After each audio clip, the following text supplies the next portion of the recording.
Hello ಹಾಲ್ ಇವತ್ತಿನ ವಿಡಿಯೋದಲ್ಲಿ ವೆಜಿಟೇಬಲ್ಸ್ನ use ಮಾಡಿ ಯಾವ ರೀತಿಯಾಗಿ ವೆಜಿಟೇಬಲ್ ಬಿರಿಯಾನಿ ಮಾಡೋದು ಅನ್ನೋದನ್ನು ನೋಡೋಣ. ತುಂಬಾ ಸುಲಭವಾಗಿ ಬೇಗನೆ ಮಾಡ್ಕೊಬೋದು, ತುಂಬ ಟೇಸ್ಟಿಯಾಗಿರುತ್ತೆ. ಮೊದಲು ಒಂದು ಕುಕ್ಕರ್ಗೆ 4 ಟೀ ಸ್ಪೂನಷ್ಟು ಆಯಿಲ್ನ ಆ್ಯಡ್ ಮಾಡ್ಕೊತಾ ಇದ್ದೀನಿ. ನಂತರ 3 ಚಕ್ಕೆ, 3 ಲವಂಗ, 3 ಏಲಾಚಿ, 3 ಬಿರಿಯಾನಿ ಎಲೆಯನ್ನು ಕೂಡ ಸೇರಿಸ್ಕೊಂಡು ಅದರ ಜೊತೆಗೆ ಸಣ್ಣದಾಗಿ ಕಟ್ ಮಾಡ್ಕೊಂಡಂಥ 4 ಮೀಡಿಯಮ್ ಸೈಜ್ ಆನಿಯನ್ನು ಕೂಡ ಸೇರಿಸ್ಕೊಂಡು ಎಲ್ಲವನ್ನು ಆಯಿಲಲ್ಲಿ ಚೆನ್ನಾಗಿ ಫ್ರೈ ಮಾಡ್ಕೊತಾ ಇದ್ದೀನಿ. ಅದಾದ ನಂತರ ಇಲ್ಲಿ ಕಟ್ ಮಾಡ್ಕೊಂಡಂಥ ಒಂದು 4 ಹಸಿಮೆಣಸಿನಕಾಯಿನೂ ಕೂಡ ಸೇರಿಸಿ ಅದನ್ನು ಕೂಡ ಆಯಿಲಲ್ಲಿ ಚೆನ್ನಾಗಿ ಫ್ರೈ ಮಾಡ್ಕೊಬೇಕು.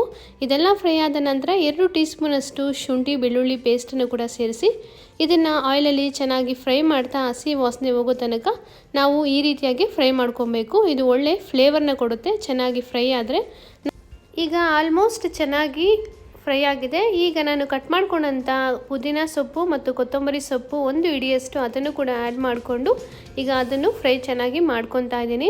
ಅದಾದ ನಂತರ ಕಟ್ ಮಾಡ್ಕೊಂಡಂಥ 4 ರಿಂದ 5 ಮೀಡಿಯಮ್ ಸೈಜ್ ಟೊಮೊಟೊ ಹಣ್ಣನ್ನು ಕೂಡ ಇದಕ್ಕೆ ಸೇರಿಸ್ಕೊಂಡು ಟೊಮೊಟೊ ಹಣ್ಣು ಕೂಡ ಅಷ್ಟೇ ಆಯಿಲಲ್ಲಿ ಚೆನ್ನಾಗಿ ಫ್ರೈ ಆಗಬೇಕು. ಸ್ವಲ್ಪ ಬಾಯ್ಲ್ ಕೂಡ ಅರ್ಧ ಭಾಗ ಆಗಬೇಕು, ಅಲ್ಲಿ ತನಕ ಈ ರೀತಿಯಾಗಿ ಬಾಯ್ಲ್ ಮಾಡ್ಕೊಬೇಕು. ಅದಾದ ನಂತರ ಕಟ್ ಮಾಡ್ಕೊಂಡಂಥ ಈ ಎಲ್ಲ ವೆಜಿಟೇಬಲ್ಸ್ನ ಆ್ಯಡ್ ಮಾಡ್ಕೊಬೇಕು. ನಾನಿಲ್ಲಿ ವೆಜಿಟೇಬಲ್ಸ್ ಆಲೂಗಡ್ಡೆ, ಕ್ಯಾರೆಟ್, ಬೀನ್ಸ್ ಮತ್ತು ನೆನೆಸಿಟ್ಕೊಂಡಂಥ ಬಟಾಣಿ ಕೂಡ ಸೇರಿಸ್ಕೊಂಡು ಎಲ್ಲವನ್ನು ಈ ಇಂಗ್ರೀಡಿಯೆಂಟ್ಸ್ ಜೊತೆ ಚೆನ್ನಾಗಿ ಮಿಕ್ಸ್ ಮಾಡ್ಕೊತಾ ಇದ್ದೀನಿ. ಈಗ ನಾನು 1 ಟೀ ಸ್ಪೂನಷ್ಟು ಸಾಲ್ಟನ್ನು ಸೇರಿಸ್ಕೊತಾ ಇದ್ದೀನಿ. ನಂತರ 1 teaspoon chilli powder, 1 teaspoon dhania powder, 1/4 ಟೀ ಸ್ಪೂನಷ್ಟು ಟರ್ಮರಿಕ್ನ ಸೇರಿಸಿ ಈ ತರಕಾರಿಗಳಿಗೆ ಎಲ್ಲವೂ ಅಡ್ಜಸ್ಟ್ ಆಗೋ ರೀತಿಯಲ್ಲಿ ಮಿಕ್ಸ್ ಮಾಡ್ಕೊತಾ ಇದ್ದೀನಿ. ನಂತರ 1 ಟೀ ಸ್ಪೂನಷ್ಟು ಬಿರಿಯಾನಿ ಮಸಾಲೆನೂ ಕೂಡ ಸೇರಿಸ್ಕೊಂಡು ಅದನ್ನು ಕೂಡ ಈ ಎಲ್ಲ ತರಕಾರಿಗಳೊಂದಿಗೆ ಚೆನ್ನಾಗಿ ಮಿಕ್ಸ್ ಮಾಡಿಕೊಂಡು ಫ್ರೈ ಮಾಡ್ಕೊಬೇಕು.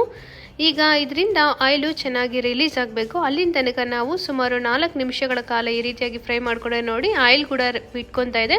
ಈಗ ವಾಶ್ ಮಾಡಿ ಇಟ್ಕೊಂಡಂಥ 1 ಗ್ಲಾಸಷ್ಟು ಅಕ್ಕಿಯನ್ನು ನಾನು ಈ ಮಸಾಲೆಗಳಿಗೆ ಆ್ಯಡ್ ಮಾಡ್ತಾ ಇದ್ದೀನಿ. ಈ ರೀತಿಯಾಗಿ ಮಿಕ್ಸ್ ಮಾಡ್ಕೊಡೋದ್ರಿಂದ ಅಕ್ಕಿ ಬಾಯ್ಲ್ ಆಗೋವಾಗ ಒಂದಕ್ಕೊಂದು ಅಂಟ್ಕೊಳ್ಳಲ್ಲ, ತುಂಬಾ ಉದುರುದ್ರಾಗಿ ಬರುತ್ತೆ. ಈಗ ನಾನು 1 ಗ್ಲಾಸ್ ಅಕ್ಕಿಗೆ 2 ಗ್ಲಾಸಷ್ಟು ನೀರನ್ನು ಸೇರಿಸ್ಕೊತಾ ಇದ್ದೀನಿ. ನಂತರ ರುಚಿಗೆ ತಕ್ಕಷ್ಟು ಸಾಲ್ಟನ್ನು ಕೂಡ ಆ್ಯಡ್ ಮಾಡಿಕೊಂಡು 2 ಟೀ ಸ್ಪೂನಷ್ಟು ನಿಂಬೆಹಣ್ಣು ರಸವನ್ನು ಕೂಡ ಸೇರಿಸ್ಕೊಂಡು ಎಲ್ಲವನ್ನು ಒಮ್ಮೆ ಚೆನ್ನಾಗಿ ಮಿಕ್ಸ್ ಮಾಡ್ಕೊತಾ ಇದ್ದೀನಿ. ಅದಾದ ನಂತರ ಇಲ್ಲಿ 2 ಟೀ ಸ್ಪೂನಷ್ಟು ನಾನು ತುಪ್ಪನೂ ಕೂಡ ಸೇರಿಸ್ಕೊತಾ ಇದ್ದೀನಿ. ತುಪ್ಪ ನಿಮಗೆ ಆಪ್ಷನಲ್ಲು, ಇಷ್ಟ ಇದ್ದರೆ ಆ್ಯಡ್ ಮಾಡ್ಬೋದು, ಇಲ್ಲ ಸ್ಕಿಪ್ ಮಾಡ್ಕೊಬೋದು. ಬಟ್ ತುಪ್ಪ ಹಾಕೋದ್ರಿಂದ ಒಳ್ಳೆ ಫ್ಲೇವರ್ ಕೊಡುತ್ತೆ. ಈಗ ಕುಕ್ಕರ್ ಲಿಡ್ನ ಕ್ಲೋಸ್ ಮಾಡಿ 2 ವಿಸಿಲ್ ತನಕ ಬಾಯ್ಲ್ ಮಾಡಿಕೊಂಡ್ರೆ ನಮಗೆ ತುಂಬಾ ಟೇಸ್ಟಿ ಆದಂಥ ವೆಜಿಟೇಬಲ್ ಬಿರಿಯಾನಿ ರೆಡಿ ಆಗುತ್ತೆ. ತುಂಬ ಸಿಂಪಲ್ ಇಂಗ್ರೀಡಿಯೆಂಟ್ಸ್ನ ಯೂಸ್ ಮಾಡಿ ಕ್ವಿಕ್ಕಾಗಿ ಕೂಡ ಮಾಡ್ಕೊಬೋದು. ಈ ವಿಡಿಯೋ ನಿಮಗೆ ಇಷ್ಟ ಆಗಿದ್ರೆ ಪ್ಲೀಸ್ ಲೈಕ್ ಮಾಡಿ, ಶೇರ್ ಮಾಡಿ, ಅದೇ ರೀತಿಯಾಗಿ ಕಾಮೆಂಟ್ ಮಾಡಿ, ನನ್ನ ಚಾನಲ್ನ ಸಬ್ಸ್ಕ್ರೈಬ್ ಕೂಡ ಮಾಡ್ಕೊಳ್ಳಿ.